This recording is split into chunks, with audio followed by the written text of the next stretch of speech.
Assalamualaikum warahmatullahi wabarakatuh. Perkenalkan sebelumnya, nama saya Anissa Salsabila. Saya merupakan salah satu mahasiswa manajemen di Universitas Pamulang. Saat ini saya duduk di semester 8. Di sini saya akan menyampaikan presentasi mengenai ruang lingkup manajemen keuangan. Tugas presentasi ini ditujukan untuk memenuhi salah satu syarat ujian tengah semester pada mata kuliah seminar manajemen keuangan yang diampu oleh Bapak Iman Lubis. Selamat menyaksikan.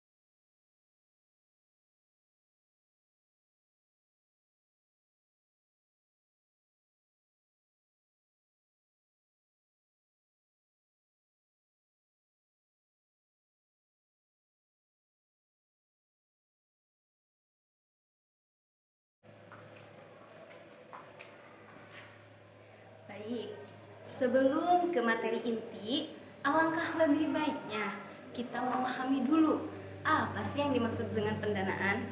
Di sini, inti dari materi kita yaitu membahas mengenai ruang lingkup manajemen keuangan. Akan tetapi, kita harus memahami dulu apa yang dimaksud dengan pendanaan. Setiap perusahaan atau organisasi, baik itu perusahaan manufaktur, perusahaan jasa, perusahaan dagang, sekolah, bank, perguruan tinggi, bahkan yayasan sosial pasti membutuhkan yang namanya pendanaan. Karena apa? Karena supaya bisa berjalan operasional sehari-harinya. Persaingan pada zaman sekarang semakin hari semakin ketat. Setiap pebisnis dan pengusaha pasti bersaing untuk mencapai tujuannya. Pendanaan itu sendiri tidak hanya ditujukan untuk memenuhi kebutuhannya dan juga untuk bertahannya hidup. Akan tetapi, pendanaan itu sendiri untuk menjalankan kebutuhan para konsumen, kebutuhan para penikmat atau penghabis dari hasil produksi yang telah diberikan atau telah dibuat, ya. Ada juga sih yang bilang bahwa pendanaan merupakan darah bagi pengusaha atau suatu organisasi. Karena apa? Tanpa adanya pendanaan, perusahaan atau organisasi tidak akan bertahan lama, pasti akan gulung tikar. Nah, setelah memahami mengenai pendanaan, kita harus memahami dulu apa sih definisi manajemen keuangan sebelum kita masuk ke materi ruang lingkup manajemen keuangannya. Tuh ya teman-teman. Definisi manajemen keuangan.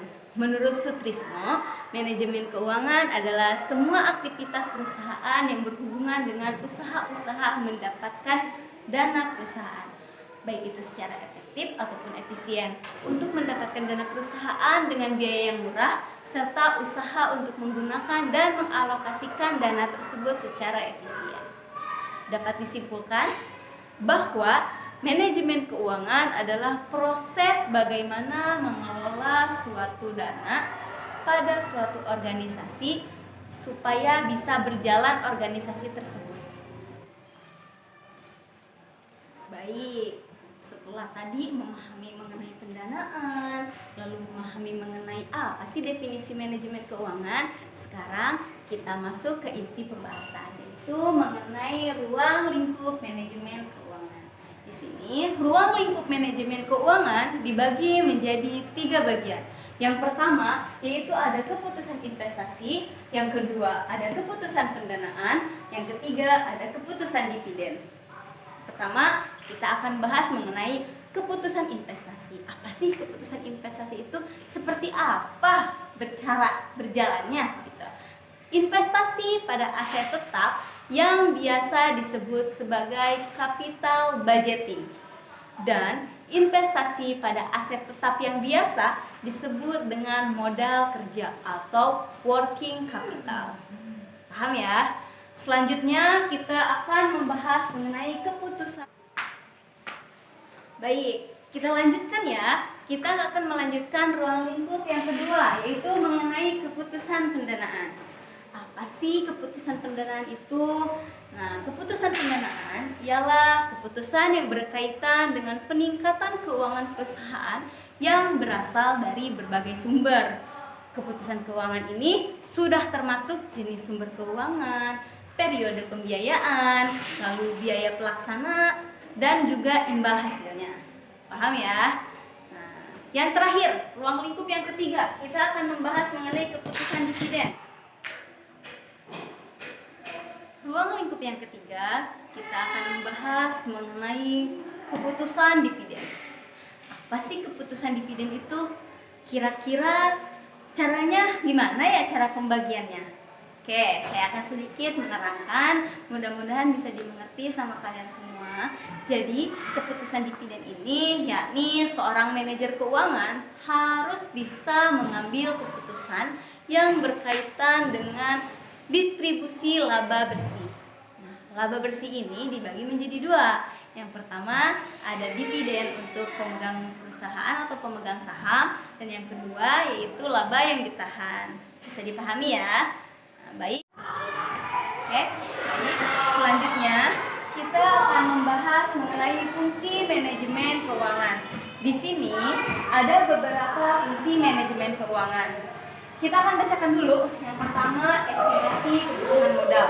Lalu ada pengukur komposisi modal. Lalu ada memilih sumber dana, menginvestasi dana, menentukan laba bersih, pengelolaan uang tunai, serta mengendalikan dan mengawasi keuangan perusahaan. Kita akan membahas dulu mengenai estimasi kebutuhan modal. Estimasi kebutuhan modal ini, seorang manajer keuangan harus membuat estimasi sehubungan dengan kebutuhan modal perusahaan. Ya, jadi ekuitas kebutuhan modal ini, estimasi kebutuhan modal ini tergantung pada perkiraan biaya dan laba yang diharapkan serta program dan kebijakan dari pemakainya. Yang kedua, menentukan komposisi modal. Penentu komposisi modal ini harus bisa membuat estimasi. Jadi setelah tadi ya estimasi dibuat, lalu selanjutnya struktur permodalan perlu diputuskan. Hal ini tentu perlu dilibatkan analisis estimasi atau analisis ekuitas hutang, walaupun itu mau jangka panjang ataupun jangka pendek, serta tergantung pada proporsi modal yang dimiliki perusahaan dan dana tambahan yang harus dikeluarkan. Oke, baik. Selanjutnya yaitu memilih sumber dana. Ya, jadi manajer keuangan bebas mau memilih atau mau meminta mendapatkan tambahan sumber dana dari mana saja, mau itu dari kreditor, pinjam dari bank lain, atau dari obligasi, penjualan saham, dan lain sebagainya. Untuk apa fungsinya? Supaya kegiatan operasional perusahaan tetap berjalan setiap harinya, ya. Lalu menginvestasi dana, sama seperti memilih sumber dana, seperti itu prosesnya. Selanjutnya menentukan laba bersih. Penentuan laba bersih ada dua. Yang pertama ada dividen untuk pemegang saham, dan yang kedua yaitu ada laba yang ditahan. Selanjutnya ada pengelolaan uang tunai. Nah, pengelolaan uang tunai ini sangat penting dilakukan bagi seorang manajer keuangan. Karena untuk apa? Untuk membayar beberapa beban seperti beban listrik, beban gaji, beban bangunan dan lain sebagainya, itu kan harus dibayarkan dengan uang tunai. Nah, sehingga manajer keuangan diperlukan adanya pengelolaan terhadap uang tunai. Yang terakhir yaitu mengendalikan dan mengawasi keuangan perusahaan. Jadi, selain tugasnya memanfaatkan dan mengalokasikan sumber dana, manajer keuangan juga bertugas atau berfungsi untuk mengendalikan dan mengawasi keuangan perusahaan supaya tetap stabil dan tidak terjadi gulung tikar ya. Paham? Bisa dipahami? Jika bisa dipahami, mari kita lanjut ke pembahasan terakhir, yaitu mengenai tujuan manajemen keuangan. Untuk pembahasan terakhir, kita akan membahas mengenai tujuan dari manajemen keuangan itu sendiri ya. Yang pertama, tujuannya yaitu untuk memastikan pasokan dana secara teratur dan memadai bagi perusahaan. Yang kedua, untuk memastikan pengembalian yang memadai kepada pemegang saham. Dan yang ketiga, untuk memastikan pemanfaatan dana secara optimal. Mungkin untuk pembahasan kita di bab 1 ini dicukupkan sampai di sini. Kita akan meneruskan kembali ke pembahasan materi bab 2 mengenai laporan keuangan. Terima kasih. Kita sekarang memasuki bab kedua ya, yaitu mengenai laporan keuangan. Laporan keuangan adalah hasil akhir dari proses akuntansi yang disusun untuk menyediakan informasi keuangan suatu perusahaan kepada pihak-pihak yang berkepentingan seperti manajemen, pemilik, kreditor, investor, dan pemerintah sebagai bahan pertimbangan di dalam mengambil keputusan. Nah, laporan keuangan itu sendiri adalah kumpulan catatan yang berisi informasi suatu perusahaan atau bisnis pada periode akuntansi tertentu. Dan fungsi dari laporan keuangan itu sendiri adalah untuk menggambarkan kinerja perusahaan. Bentuk-bentuk laporan keuangan di sini ada 5. Yang pertama yaitu neraca. Yang kedua yaitu laporan laba rugi. Yang ketiga yaitu laporan perubahan modal.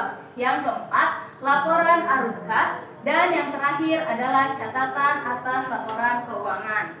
Oke, itu merupakan bentuk-bentuk dari laporan keuangan. Selanjutnya di sini saya akan membahas mengenai tujuan.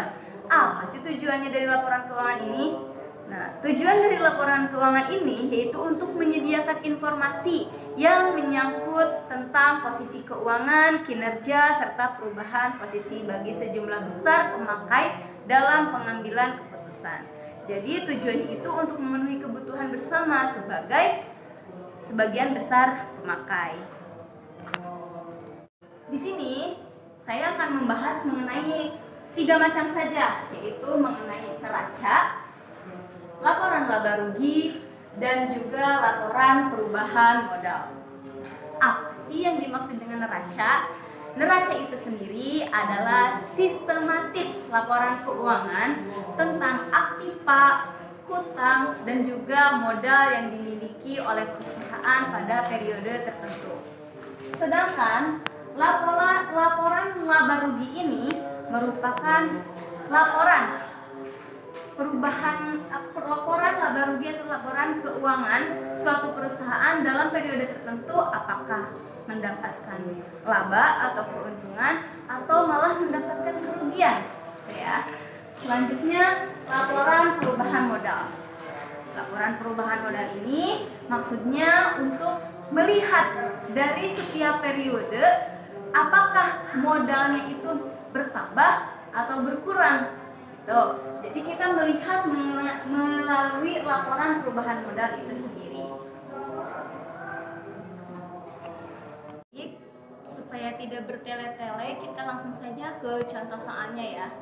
Di sini ada contoh soal dari perusahaan jasa laundry.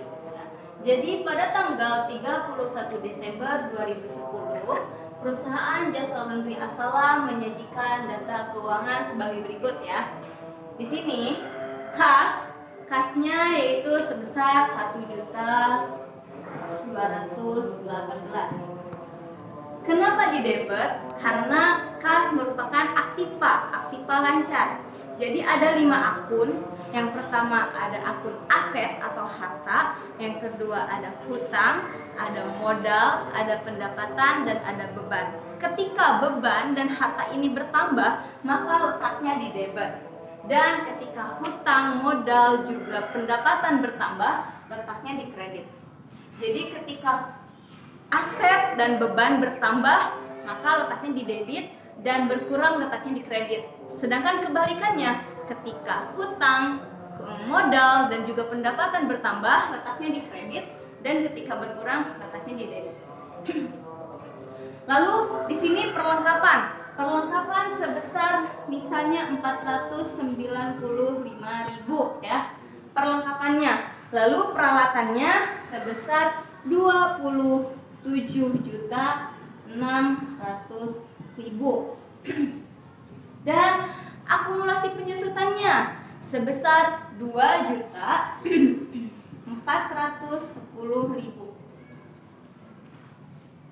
Kas, perlengkapan, peralatan, akumulasi penyusutan peralatan merupakan bagian dari aktiva. Ya, aktiva itu ada dua, ada aktiva lancar, ada aktiva tetap.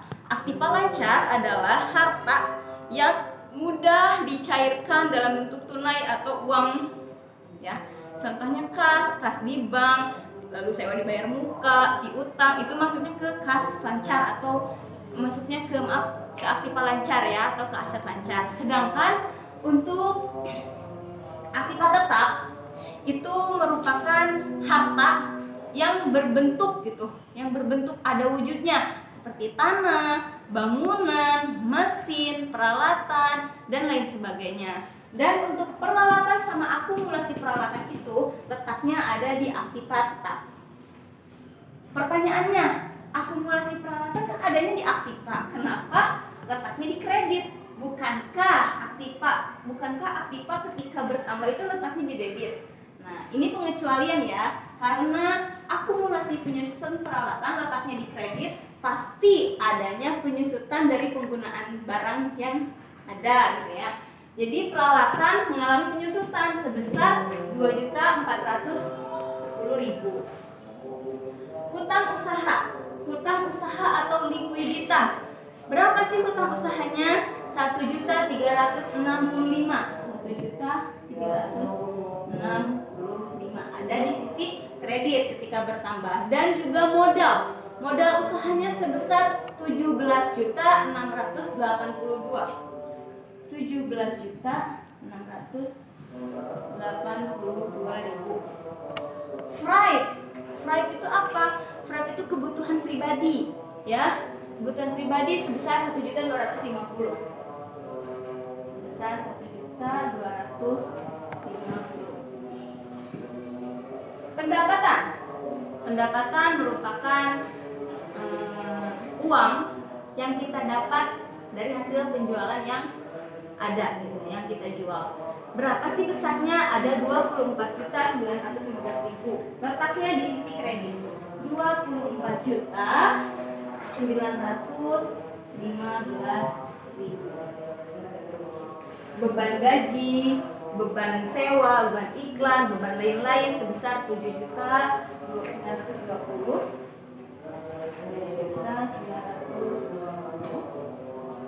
Untuk beban sewanya di sini ada 1.820.000. Untuk beban iklannya ada 1.115.000. Lalu beban lain-lainnya ada 394. Maaf, lagi kurang lurus.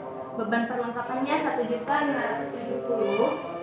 1.570.000. Beban asuransinya ada 315. Ya.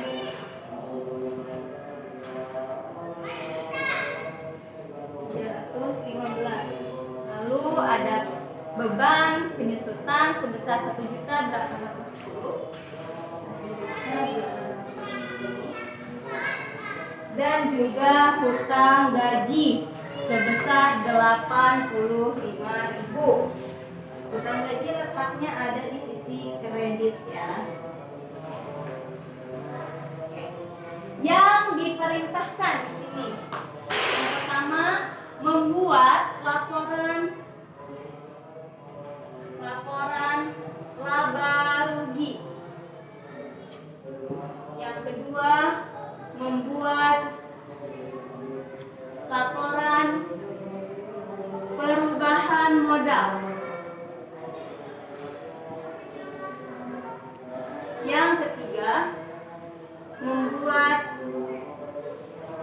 neraca per tanggal 31 Desember 2010. Sekarang kita akan mengerjakan nomor pertama dulu mengenai laporan laba rugi. Rumus untuk laporan laba rugi yaitu seluruh pendapatan dikurangi beban ya.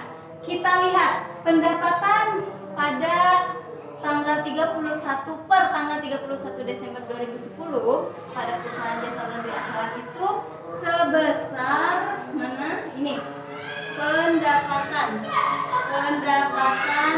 sebesar 24.915.000 dikurangi beban ya. Kita tulis beban-beban gajinya, beban gaji, beban sewa, beban iklan, beban lain-lain, beban asuransi, perlengkapan, dan beban penyusutan. Kita tulis di sini beban gaji, beban sewa, beban iklan, beban lain-lain,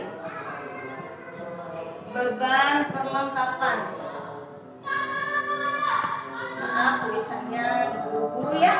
Beban asuransi, beban penyusutan peralatan.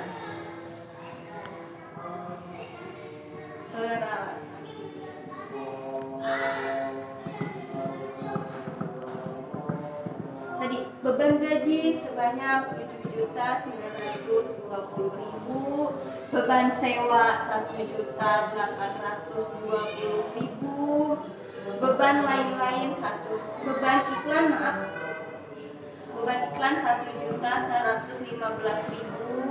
beban lain-lain sebesar 794.000, beban perlengkapan sebesar 570.000, beban asuransi sebesar 315.000, dan beban penyusutan peralatan sebesar 1.810.000. Kita tambahkan dulu yang beban ini berapa? Ya, kita tambahkan dulu yang beban ini berapa?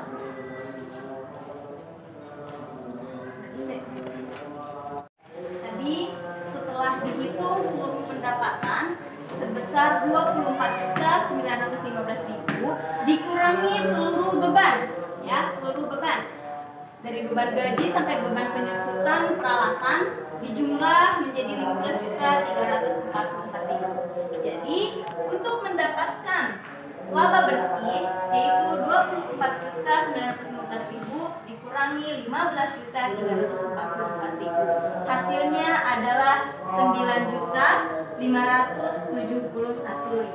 Itu merupakan laba bersih dari laporan laba rugi perusahaan jasa laundry Asalan per tanggal 31 Desember 2010. Lanjut, kita ke laporan perubahan modal. Di sini rumusnya yaitu modal awal ditambah laba bersih dikurangi prime ya. Kita tulis modal awalnya berapa sih? Di situ keterangan modal awalnya sebesar 17.682.000 ya. Laba bersihnya tadi ini tulis 9.571.000 dikurangi freight-nya berapa di sini? Freight-nya yaitu 1.250.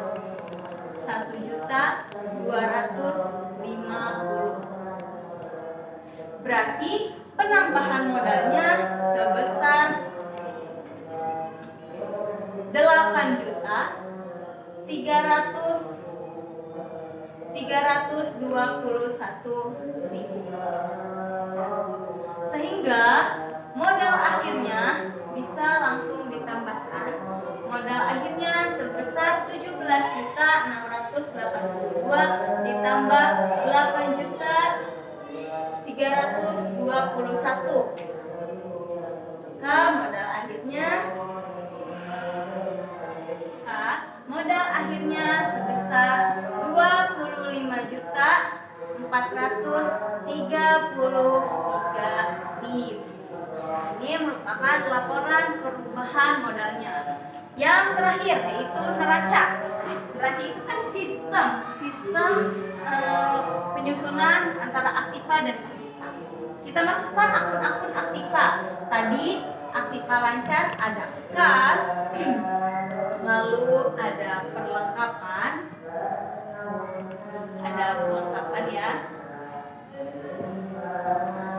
Kas sebesar 1.218.000 ditambah perlengkapan sebesar 495.000 ditambah aktiva tetapnya 27.600.000 dikurangi penyusutan 2.410.000, berarti hasilnya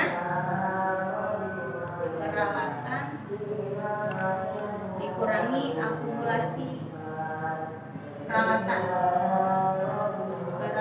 ya, ini disingkat aja. Berarti hasilnya menjadi 25.190.000 ditambah 1.218.000 ditambah 495.000 ditambah 25.190.000 menjadi total sama dengan 26.883.000 rupiah. Ini untuk sisi aktiva. Kalau sisi aktiva jumlahnya segini, maka sisi pasiva juga harus sama.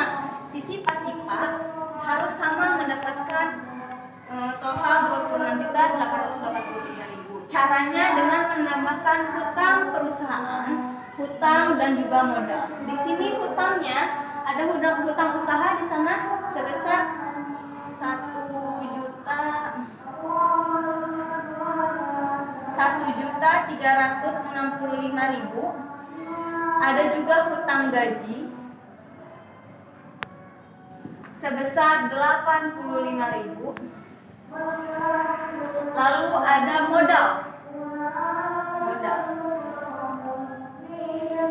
ya sebesar 17.682.000. Kita masukkan juga freight masuk ke sini. Freight sebesar 1.250.000.